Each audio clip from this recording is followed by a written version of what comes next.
pessoal, seja bem-vindo a mais um vídeo aqui da Next Level. Eu sou a Teacher Luísa e hoje a gente vai falar sobre os 5 erros mais comuns que vocês cometem na hora de estudar o inglês e aí vocês falam que não tá fluindo. Vamos entender eles hoje. Vem com a gente!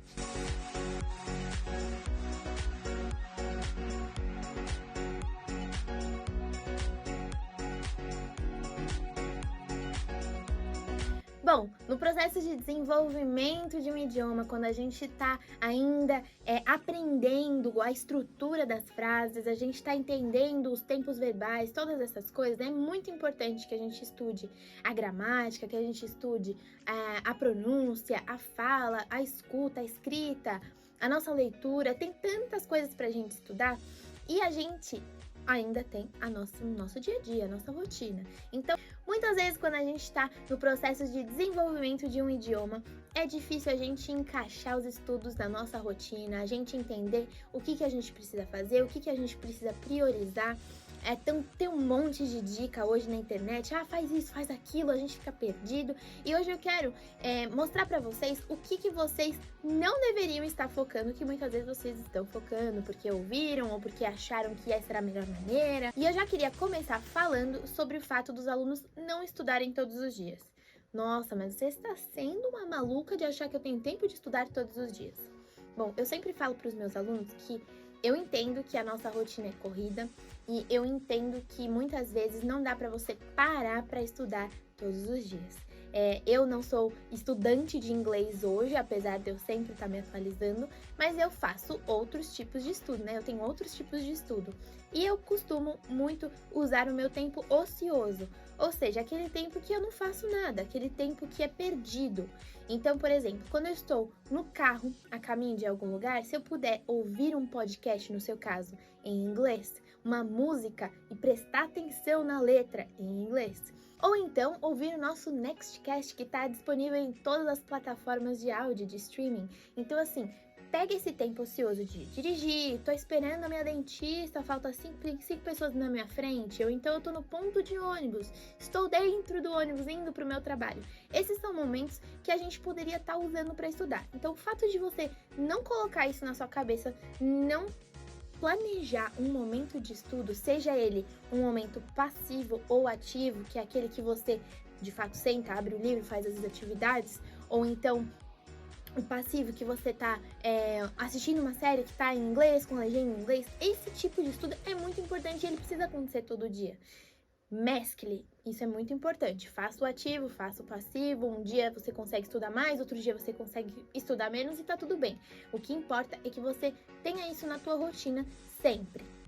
Para isso acontecer, é importante que você mude a tua rotina, certo? Então, assim, você tem que entender que quando você era uma criança e você estava aprendendo o português, vamos pensar, porque falam, ai, nossa, o inglês é muito difícil. Vamos pensar aqui.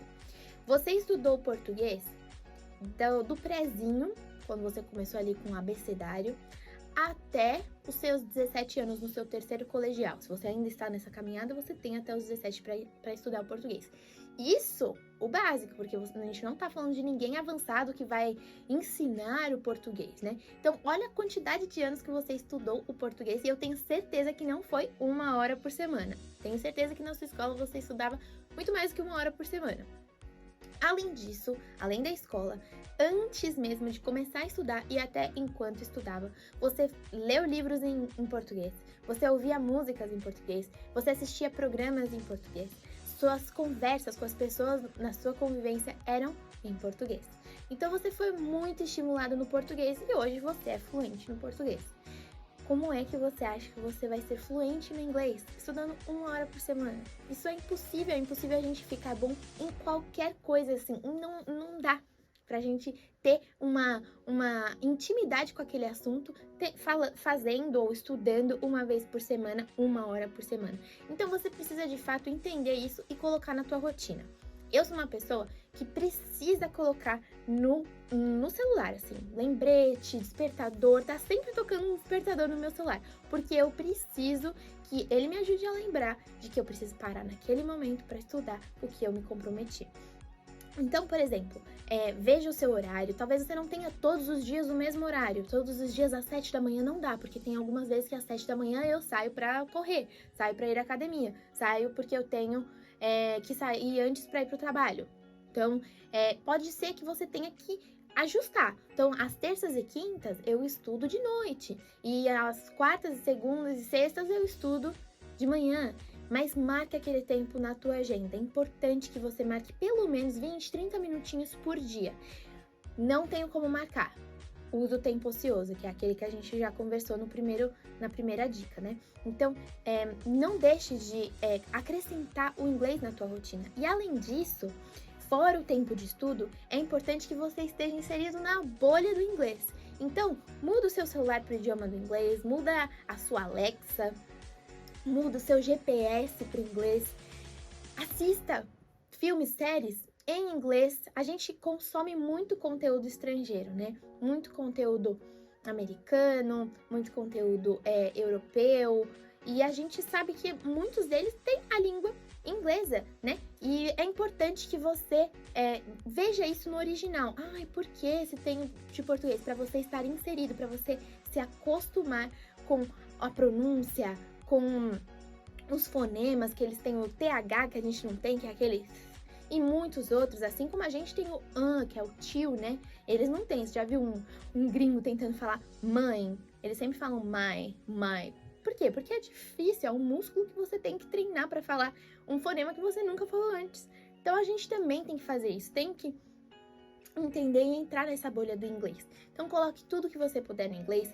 Se você tiver amigos que também têm interesse pelo inglês, fale com eles em inglês. Ou então, faça amizades online em alguns chats, alguns aplicativos que podem te ajudar e que têm o intuito de você aprender o inglês. Tem vários aplicativos, tem salas de conversação que a nossa própria escola oferece. A gente também tem um ecossistema gigante para te incentivar, para que fora da aula você continue estudando. Então, mude a sua rotina e introduza o inglês o máximo que você puder. Então, por exemplo, olha, eu não consigo estudar muito, mas eu gosto sempre de ter um tempo de escrita. Escrevo no meu diário, escrevo a minha lista das coisas que eu tenho que fazer no dia.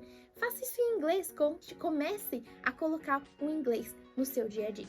O outro ponto que eu quero trazer aqui, que muitas pessoas erram, é focar na gramática. A gente fala aqui na nossa escola que primeiro você escuta, depois você fala e depois você aprende a gramática. Assim como foi com o português. Lembra que eu falei? Quando você era criança, você começou a escutar e a falar antes mesmo de entrar na escola. Então, é importante que você faça isso, tá?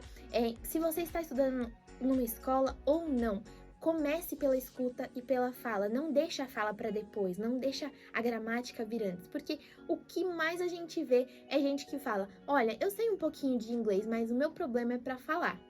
Ai, na hora de falar, mas falar inglês é muito mais importante do que escrever em inglês, do que ler em inglês. A gente pode colocar que a gente é fluente quando a gente fala, né? Quando a gente flui na fala.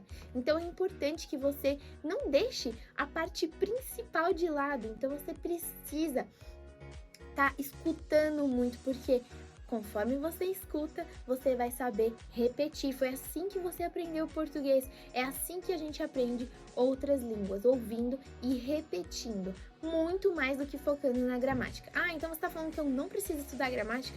Não, a gramática é muito importante e é importante inclusive para você falar corretamente. Mas muitas vezes em muitas escolas, ou então quando vocês estudam sozinho, quando a gente estuda sozinho, a gente acaba focando nas regras, fazendo os exercícios e a gente acaba esquecendo do principal. Então eu tenho vários alunos que falam: olha, eu não tô vendo tanta evolução na minha fala. Quanto você estudou na semana? Olha, eu fiz todas as lições. As lições são gramaticais. Além da gramática, você precisa ter um tempo de estudo que esforce o seu listening, a sua escuta, e o seu speaking, o seu falar, né? A sua fala. Então, assim, mais uma vez, aplicativos, salas de conversação, fale sozinho, tá tudo bem, a gente não vai te julgar. Na hora do listening, você usa o tempo ocioso, na hora que você está caminhando na academia, fazendo alguma atividade que você consiga ouvir alguma coisa, ouça esse conteúdo em inglês. Tem muito jeito que você pode hoje fazer o inglês ficar mais fácil e inserido na sua rotina, no seu mundo, né?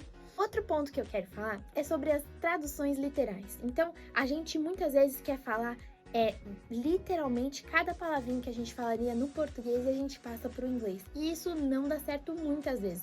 Algumas vezes dá certo, algumas vezes dá certo.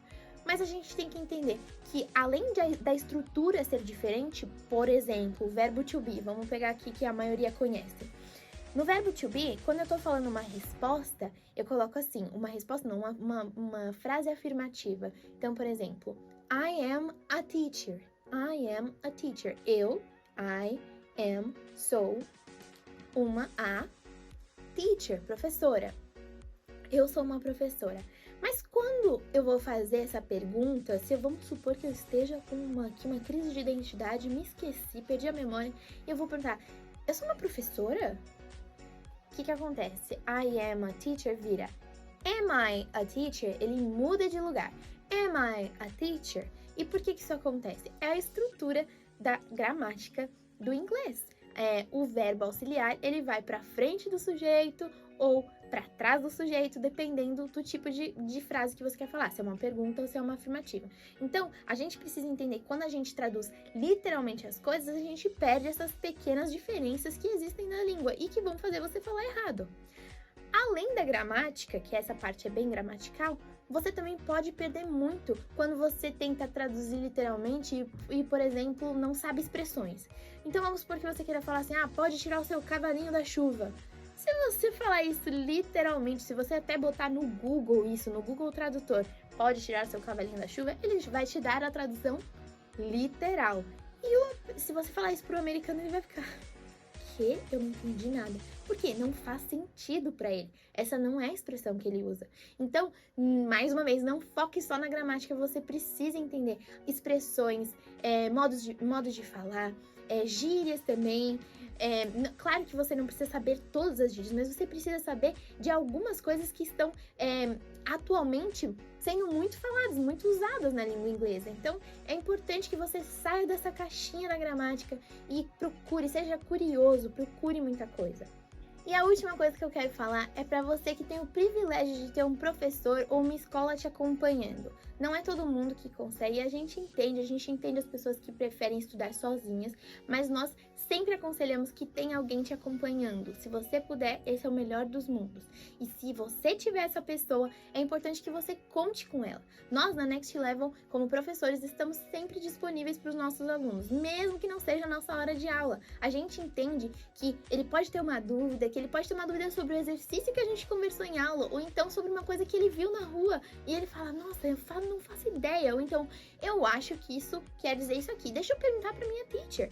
E a gente tá sempre ali disponível, porque a gente quer que você cresça, a gente quer que você caminhe junto com a gente. Vocês entenderem, nossos alunos entenderem o idioma e progredirem, vai fazer o melhor merchan da nossa escola. Então, conte com a gente o máximo que vocês puderem e a gente vai com certeza te ajudar nesse processo de você virar fluente. Essas são as minhas dicas do que você não deveria fazer e eu já coloquei algumas aqui do que você deveria fazer. Então, tente analisar quais os comportamentos que você tem feito errado, que você tem feito e que tem te atrapalhado na hora de conseguir a sua fluência. E eu fico por aqui, peço para você compartilhar esse vídeo com aquele amigo que também está tendo os maus hábitos na hora de estudar o inglês. Curte, comenta, compartilha e segue a gente nas redes sociais @nextlevel. See you in your next level.